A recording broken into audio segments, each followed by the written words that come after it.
পাচ্ছিস কেন? এখন তো একবার সুযোগ আছে, এইবারে যদি না বলতে পারে তাহলে কেমন ভাবে নাকানি জমানি খাওয়াতে হয় দেখাচ্ছে না। বিশাখার কথা শুনে চতুর্শিরোমণি কৃষ্ণ আমার ভয়ে থরথর করে কাঁপতে কাঁপতে দ্বিতীয় প্রশ্ন করছে, আরে ভয়ে অঙ্গ থর থর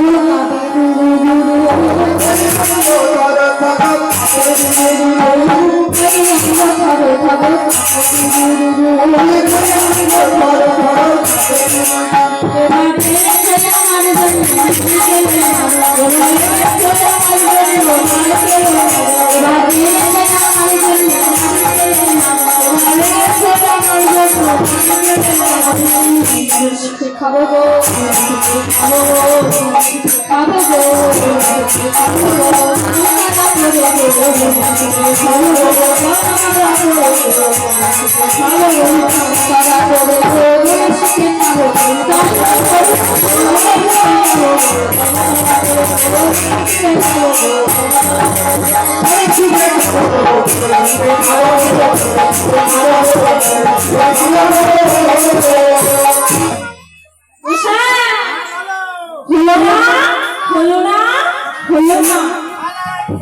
তোমার প্রশ্নের উত্তর হলো না।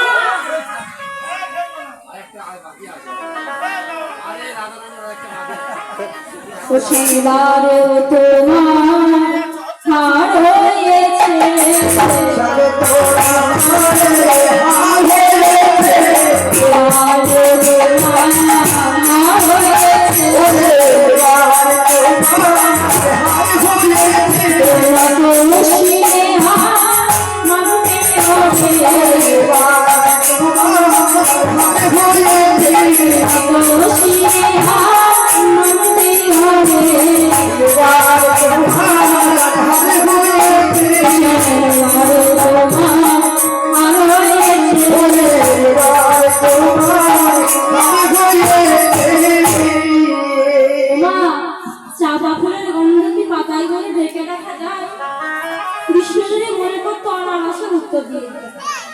কিন্তু ইচ্ছা করে আলিঙ্গন পাওয়ার জন্য মিথ্যে কথা বলে।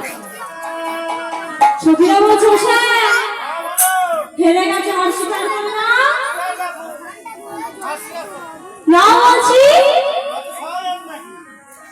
নইলে কিন্তু ভালো হবে না বলে দিচ্ছি।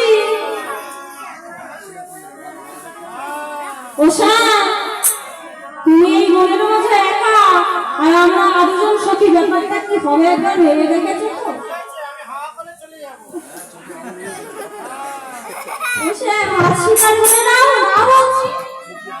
চতুর্শিরোমণি কৃষ্ণ বলছে, দেখো সখীগণ, তোমার আগে আমার জন্য কি এনেছে সেটি আগে দেখালে না, আর আমি কেমন করে অস্বীকার করে। ললিতা বলছে, ও হ্যাঁ লো হ্যাঁ, আমাদের এই তো ভুল, আমরা আগে শরীরের জন্য কি বস্তু এনেছি সেটি আগে সামনে দেখালাম না, আর বলছি অস্বীকার করে না, অস্বীকার করে। এবার সমস্ত সখীরা মিলে রাধারানীর ব্যাখ্যা মারাটি চতুর্শিরোমণি কৃষ্ণকে দেখাল। বেশ, আমি হার স্বীকার করে নিলাম, তবে আমার একটা শর্ত আছে। সখীরা বলছেন, কি শর্ত? তোমাদের রাধারানীকে আমার কাছে আনতে হবে, আমি আমার শর্ত অনুযায়ী তোমাদের রাধারানীকে আনবো। এ কথা তো হয়নি, কথা হয়েছে এখান থেকে বেড়ে গেলে মাথা নিচু করে আমাদের রাধারানী যেখানে আছে সেখানে গিয়ে আলিঙ্গন দিতে হবে। এসো